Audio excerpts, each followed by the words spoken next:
નમસ્કાર વિદ્યાર્થી મિત્રો, સ્વાગત છે તમારી યુટ્યુબ ચેનલની અંદર. ધોરણ 6 ની અંદર જે આપણે અલગ અલગ પ્રયોગ પોથીને લગતા પ્રયોગો જોતા આવ્યા છે, જેમાં આજે આપણે પ્રયોગ તેની ચર્ચા કરશું. ઘણા બધા વિડીયો છે ધોરણ 6 ને લગતા મુકાઈ ગયા છે. ઉપર વિડીયો સેક્શનની બાજુમાં પ્લેલિસ્ટ છે, એમાં જજો.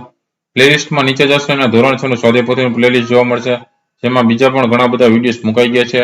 ન જોઈએ તો જોઈ લેજો. સાથે ધોરણ 6 ના અલગ અલગ વિષયના પણ વિડીયોઝ મુકાતા રહેતા હોય છે, તો એ પણ તમને આવનારી પરીક્ષા માટે ઉપયોગી થશે. વિડીયો જોવાથી તમારા જ્ઞાનમાં પણ વધારો થશે અને આવનારી પરીક્ષાની પણ તૈયારી થતી રહેશે. નવા જે વિદ્યાર્થી મિત્રો છે ચેનલને સબસ્ક્રાઇબ હજી નથી કરેલી, ચેનલને સબસ્ક્રાઇબ કરી લેજો, એટલે નવા જેટલા વિડીયોઝ મુકાય ને એ નોટિફિકેશન સૌપ્રથમ તમને જોવા મળશે. એ પણ ફ્રી ઓફ છે. બરાબર, તો આજે આપણે પ્રયોગ તેની ચર્ચા કરશું. પ્રયોગ તરીકે તમને પ્રશ્ન પૂછે છે, તો પ્રશ્ન જે હોય છે એની અંદર તમારો હેતુ હોય છે. તમારે હેતુ કરીને લખવાનું હોય છે. બરાબર, એના પણ માર્ક હોય છે. તો અહીંયા આપણે પાણીમાં હવા ઓગળેલી હોય છે એ દર્શાવવાનું છે, તો એ તમારો હેતુ થયો. તો હેતુ કરીને તમારે લખવાનું કે પાણીમાં હવા ઓગળેલી હોય છે તે દર્શાવવું.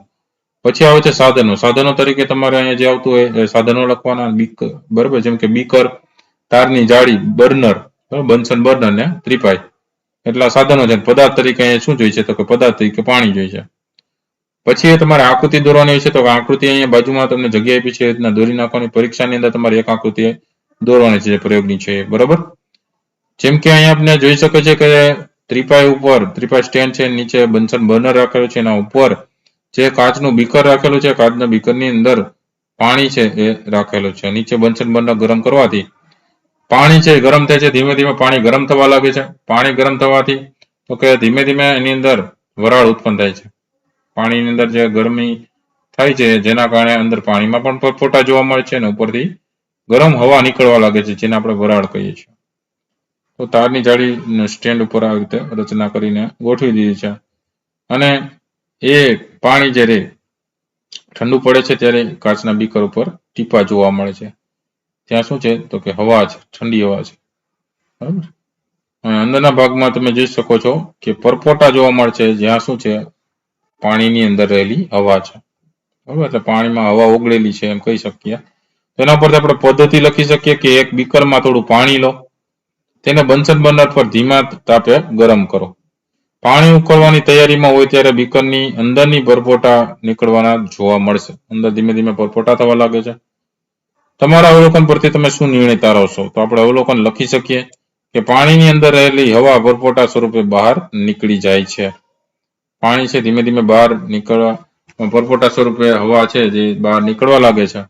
એટલે આપણે નિર્ણય લખી શકીએ કે પાણીમાં બરાબર હવા ઓગળેલી હોય છે તેમ કહી શકીએ. ત્યાર પછી એની અંદર આવે છે જ્ઞાન ચકાસણીના પ્રશ્નો, જેમાં પ્રશ્ન આપ્યો છે ખાલી જગ્યા પૂરો. તો બે ખાલી જગ્યા છે, જેમાં પહેલી છે કે હવાના મુખ્ય બે ઘટકો, બરાબર, ટુ મેઇન કમ્પોનન્ટ્સ, બે મુખ્ય ઘટકોની વાત કરી છે, તો એમાં આવશે ઓક્સિજન અને નાઇટ્રોજન છે.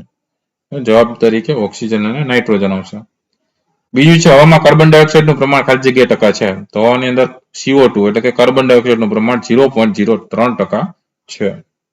તો આ અલગ અલગ પ્રશ્નો સાથે પ્રયોગ તરીકે પણ તમને મોસ્ટ ટાઈમ પ્રયોગમાં પૂછાતા હોય છે. તો આવા વિડીયો છે જોતા રહેજો. વિડીયો ગમ્યો હોય તો લાઈક કરજો અને તમારા મિત્રો પણ વિડીયો શેર કરજો. સાથે ચેનલને હજી સબસ્ક્રાઇબ ન કરી તો ચેનલને સબસ્ક્રાઇબ કરી લેજો. આવનારા દરેક વિડીયોની નોટિફિકેશન ફ્રી ઓફમાં આવશે જો સબસ્ક્રાઇબ કરેલું હશે તો. બરાબર ને? તો આવા અલગ અલગ વિડીયો ઘણા બધા મુકાઈ ગયા છે, એ પણ જોઈ લેજો ઉપર ચેનલમાં. બરાબર, વિડીયો સેક્શનમાં છે અને પ્લેલિસ્ટમાં છે. ફરી પાછા નવા વિડીયો સાથે મળીએ. ત્યાં સુધી ન જોયેલા વિડીયો જોઈ લેજો. આવનારી પરીક્ષાની તૈયારી કરતા રહેજો. તમારી કાળજી રાખજો. Thank you very much and take care.